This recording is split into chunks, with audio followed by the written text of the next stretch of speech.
अस्सलाम वालेकुम। आई मफरा से मोहल एडवोकेट। आज जो हमारा टॉपिक है वो प्रॉपर्टी से रिलेटेड है कि अगर कोई शख्स जो है, भाई, बाप, अगर अपनी बेटी या बहन को प्रॉपर्टी से महरूम करते हैं तो क्या वो प्रॉपर्टी में से हिस्सा ले सकती है? इसका जवाब है यस। अब ये नहीं कि प्रॉपर्टी में से उसको जो है वो उसका फुल हिस्सा ना मिले, मुकम्मल हिस्सा मिलता है। अब मैं इसके हवाले से आपको कुछ अहम चीज़ें भी बता दूं। देखिए, इसके 3 कंसिक्वेंसेस हैं। अगर प्रॉपर्टी से आप महरूम करते हैं तो 3 तरीके अख्तियार किए जा सकते हैं प्रॉपर्टी लेने के लिए।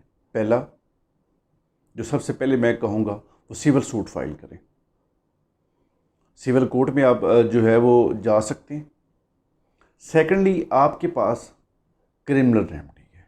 पाकिस्तान पिनल कोड के तहत अगर कोई शख्स जो है वो महरूम करता है जायदाद से बेटी या बहन को, तो उसके ख़िलाफ़ जो है वो क्रिमिनल एक्शन लिया जाता है।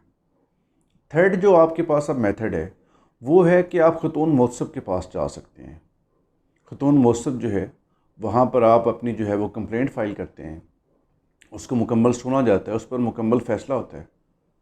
और ख़तून मौसब के हवाले से भी मैं आपको बड़ी अहम बात बता दूं कि ख़तून मौसब जो है ये भी एक क्विक रेमेडी है, क्योंकि मैं वहाँ पर बहुत सारे केसेस कर चुका हूँ।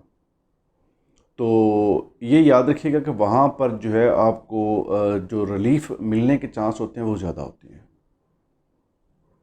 मेरा मतलब रिलीफ से ये है कि ये नहीं कि आपको 90% या 50% या 99% कहूँ, 100% जो है आपको आपका हिस्सा मिलेगा।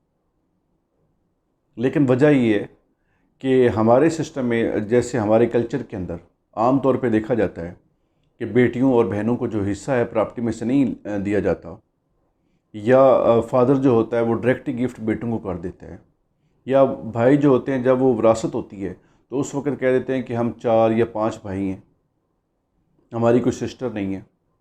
तो प्रॉपर्टी में से हिस्सा जो है ये याद रखिएगा, ये 100% उनको मिलेगा।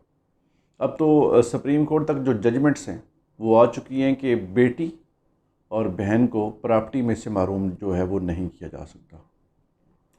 अब इस तनाज़र के अंदर बहुत सारे ऐसे केसेस भी है, बहुत सारी लिटिगेशन भी है, लेकिन ये याद रखिएगा कि हिस्सा जो है वो उनको ज़रूर मिलता है। अगर किसी को जो है गाइडेंस चाहिए हो, आपके नज़दीक कोई ऐसा हो जिसको जो है इस लॉ के हवाले से जो है वो जानकारी मुकम्मल तौर पे चाहिए, अगर किसी पॉइंट को वो समझना चाहते हो तो आप मुझसे डिस्कस कर सकते हैं। मेरा नंबर आप नोट कर लें, 0345464423। लेकिन जो रेमडीज़ मैंने आपको बताई हैं वो 3 ही रेमडीज़ हैं। ये थ्रू काउंसिल जो है वो आप करें। और लिटिगेशन जब आप स्टार्ट करते हैं तो उसके मतलब एक बात याद रखिएगा कि अपनी लिटिगेशन जो है वो करवाते आप वकील के थ्रू ही हैं, लेकिन उसको ख़ुद भी परसू किया करें। जब तक आप खुद से केस अपना जो है वो कंटेस्ट नहीं करते हैं, कोई भी जो आपका केस है वो सही तरह से कंटेस्ट नहीं करेगा। इसलिए अपने केस को अच्छी तरह से खुद परसू किया करें।